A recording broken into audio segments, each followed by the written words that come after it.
I'd like to thank everybody for watching this presentation and to Sea Grant for inviting me to give it. Going to give an update on my project with Stephen Greiman and Scott Harrison at Georgia Southern, and importantly with Sarah Batchelor, who is our graduate student who's been working on this research that I'm presenting today, looking at environmental conditions and oyster population genetics and pathogens in these oysters. So this probably doesn't need to be said, but just as a sort of introduction, we were interested in this project as it might affect oyster aquaculture. It certainly could potentially also affect oyster management, but we were interested in the sort of aquaculture side of things because it's a valuable commercial industry, and a number of states have made considerable investments into aquaculture production. And Georgia is coming around. They established a shellfish hatchery that Tom runs, and there's been some changes in legislation and permitting to grow the fledgling culture industry. And my understanding is that we'll, I think in the next year, 12 to 18 months, we'll have a grower or two coming online, and hopefully with stuff in the water and within the next 2 years.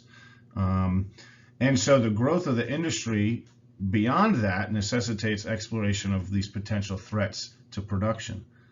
Some of these threats include oyster diseases that are caused by protozoan parasites that infect oyster tissues.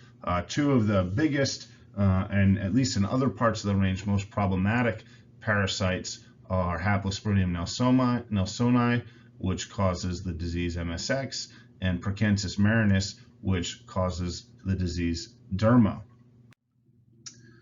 Now, both diseases have been linked to oyster mortality events in other locations and have also been linked to poor oyster condition, even if mortality doesn't happen. And so both diseases have been shown to have a negative impact on oysters at other locations on the East Coast and even in the Gulf Coast. And I had a student who graduated a few years ago, but in her thesis work, she was looking at the prevalence of these diseases in Georgia oysters, and we're only working in Oyster Creek. And one of the things that she found was actually that these diseases are very common here in Georgia. There might be some slight patterns depending on if the oyster is where the oyster is located in the intertidal zone, but most importantly, about 80% of the oysters that she surveyed had one or both of these diseases. And so we have a situation where these are potentially impactful parasites that could create problems for aquaculture, and they're super, super common in Georgia. And both of these diseases are problematic at high temperatures, which are also common in Georgia. And so there's some concern, prior to starting this work, that this is something that might affect the ability of the industry to grow if it's not accounted for. In addition, we're interested in human pathogens. Oysters can carry a number of bacterial pathogens which cause disease in humans. In particular, Vibrio is what we're interested in looking at. This could cause human sickness and even mortality, and it's also most prevalent in the summer. Now, that hasn't sort of been a problem in Georgia because the harvest isn't allowed in the summer, but when the aquaculture industry comes online, there will be summer harvests of the cultured oysters allowed, and so we just wanted to sort of look and sort of see how the presence of these pathogens change over time throughout the year, and maybe look at some different gear types and see how that affects whether or not those oysters have these pathogens. And so importantly, this is just a temperature graph, and I just wanted to show this because it's sort of critical for some of these things that we're talking about. This is from one of the swamp stations on Sapelo Island. This is the temperature over 5 years. And 20 degrees, where this blue line is, that's where these protozoan parasites really start to proliferate and become more common and create problems and consequences for oysters at other parts of their range. But in Georgia, we're above that sort of threshold for over half of the year. And then the green line is where the cutoff is for the proliferation of Vibrio that could be potentially problematic. These are the summer months where we're not currently harvesting oysters from natural reefs, but where oysters may be able to be harvested from aquaculture sites.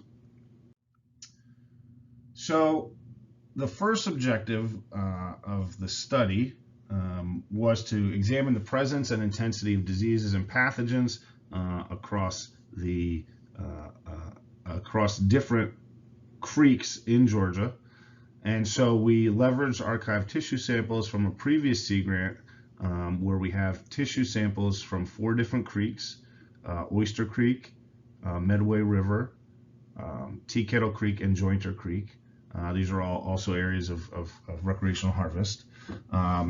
And we added a few new sites from Sapelo Island and from close to Skidaway to look at how common are these parasites and what is the effect on the oyster. And we do this by screening with real-time PCR to look for the species, the parasite species. So just to sort of orient us, again, Oyster Creek, Medway River, Tea Kettle Creek, Jointer Creek, and we've also collected some samples. I'm not going to show this data from Sapelo Island and also from Skidaway Island. So the water quality varies across the creeks, as one might expect. We have some variation in salinity in particular, which can be important for the presence of these parasites. And temperature is probably more reflective of which particular week of the year we collected them than any sort of real differences among these creeks. But anyway, so we do have some variability in water quality. But when we look at the presence of these diseases, they're very common in oysters. In fact, very few oysters in Georgia don't have one or both of these parasites present when we use the qPCR to detect the presence of the parasites. In fact, 92% of the oysters that we've sampled to date have one or both of these disease-causing parasites. So that's a number that seems really big. And so what does it mean? Well, there's some good news in here. One is that the overall intensity of the disease is very low. So even though most oysters have the presence of one or both of these parasites, the intensity of disease, and that's sort of how much of that parasite is present per unit tissue of oyster, is actually very low.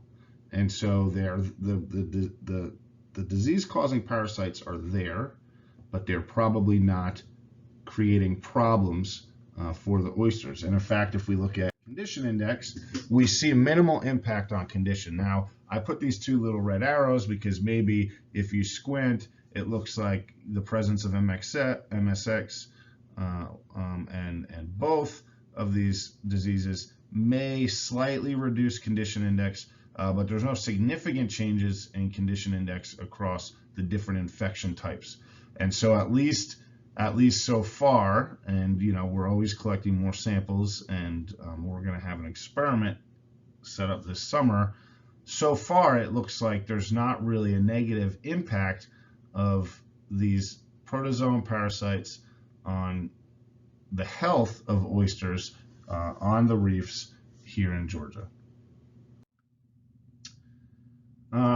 The second objective was to determine fine-scale population structure of oysters. One, because we were sort of interested in this idea if there's genetic variation within and among reefs and among creeks. The life cycle of an oyster is such that they're in the water column from between 14 and 21 days. And as they're in the water column, there's potential for them to be dispersed great distances. Colleagues of mine in North Carolina found on intertidal reefs a high degree of relatedness within reefs, which you wouldn't expect if you have the potential for all this mixing.